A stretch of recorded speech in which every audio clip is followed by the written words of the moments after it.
తిరుమల శ్రీవారి ఆలయం ఏడుకొండలపై ఉందని అందరికీ తెలుసు. మరి ఆ ఏడుకొండలు ఎక్కేందుకు 7 మార్గాలు ఉన్నాయని ఎంత మందికి తెలుసు? ఆ 7 మార్గాల్లో ఏ దారి నుంచి వెళ్ళినా తిరుమల చేరుకోవచ్చు. ఆ మార్గాల గురించి ఇప్పుడు తెలుసుకుందాం. కలియుగ ప్రత్యక్ష దైవం వెలసిన ప్రముఖ పుణ్యక్షేత్రం తిరుమల. ఏడుకొండలపై కొలువైన శ్రీనివాసుడిని ఒక్క క్షణమైనా కళ్ళారా చూస్తే చాలని భక్తులు పరితపిస్తుంటారు. రోజూ వేలాది మంది తిరుమలకు క్యూకడుతుంటారు. తిరుపతి చేరుకున్నాక తిరుమల కొండకు వెళ్లేందుకు బస్సులు, ప్రైవేట్ జీపులు, టాక్సీలను ఆశ్రయిస్తారు. కొంతమంది అలిపిరి, శ్రీవారిమెట్ల మార్గం నుంచి కాలినడకన వెళ్తుంటారు. ఇవి కాకుండా తిరుమల వెళ్లేందుకు ఇంకొన్ని మార్గాలు కూడా ఉన్నాయి. అవేంటో చూద్దాం. ఏడుకొండలు ఎక్కేందుకు 7 మార్గాలు ఉన్నాయి. వాటిలో మొదటిది అలిపిరి. ఇది అందరికీ తెలిసిన దారే.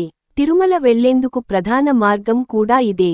బస్సులు, టాక్సీలు, ప్రైవేట్ జీపులు అన్నీ అలిపిరి నుంచే వెళ్తాయి. కాలినడకన కొండెక్కేవారు మొదట ఎంచుకునేది కూడా అలిపిరి మార్గమే. ఎందుకంటే ఇది తాళ్లపాక అన్నమాచార్య నడిచిన మార్గం. ఈ మార్గంలో తిరుమల చేరుకోవాలంటే 12 కిలోమీటర్లు నడవాలి. కొంత నడకమార్గం కాగా 3650 మెట్లు ఉంటాయి. ఈ మార్గం నుంచి వెళ్తే ఎన్నో ఉపాలయాలు, మోకాళ్ల పర్వతాన్ని దర్శించుకోవచ్చు.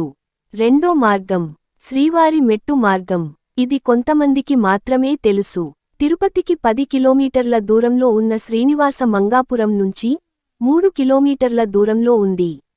శ్రీవారు పద్మావతి అమ్మవారిని వివాహమాడిన శ్రీనివాసుడు తిరుమలకు ఈ మార్గం నుంచే వెళ్లారట. అందుకే దీనికి శ్రీవారి మెట్టు అని పేరొచ్చింది. శ్రీవారి మెట్టు నుంచి 3 కిలోమీటర్లు నడిస్తే తిరుమల వస్తుంది. ఈ మార్గంలో వెళ్తే గంటన్నరలో తిరుమల చేరుకోవచ్చు. మూడో మార్గం మామండూరు. ఇది తిరుమల కొండకు ఈశాన్యంలో ఉంటుంది. కడప, రాజంపేట, కోడూరు, కర్నూలు, ప్రకాశం నుంచి వచ్చే భక్తులు ఈ మార్గం నుంచి శ్రీవారి ఆలయం చేరుకుంటారు. ఈ దారిలో నడిచే యాత్రికుల కోసం విజయనగర రాజులు రాతి మెట్లను ఏర్పాటు చేశారు. నాలుగో మార్గం కళ్యాణి డ్యాం. తిరుమల కొండకు పశ్చిమం వైపున ఉంటుంది.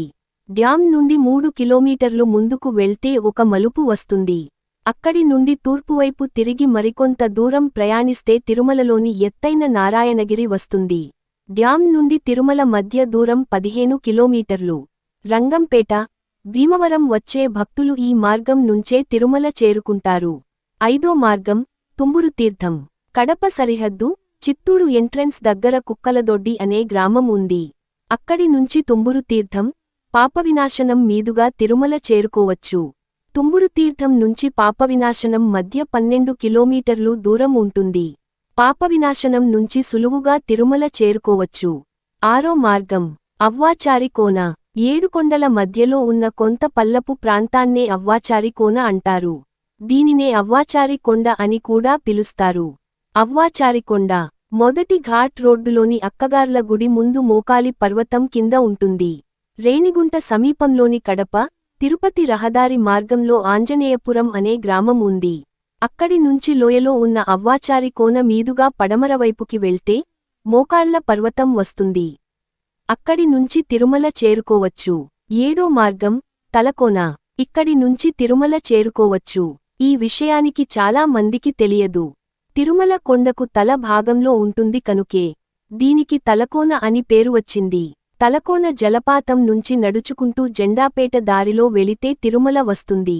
ఈ మార్గం 20 కిలోమీటర్లు ఉంటుంది.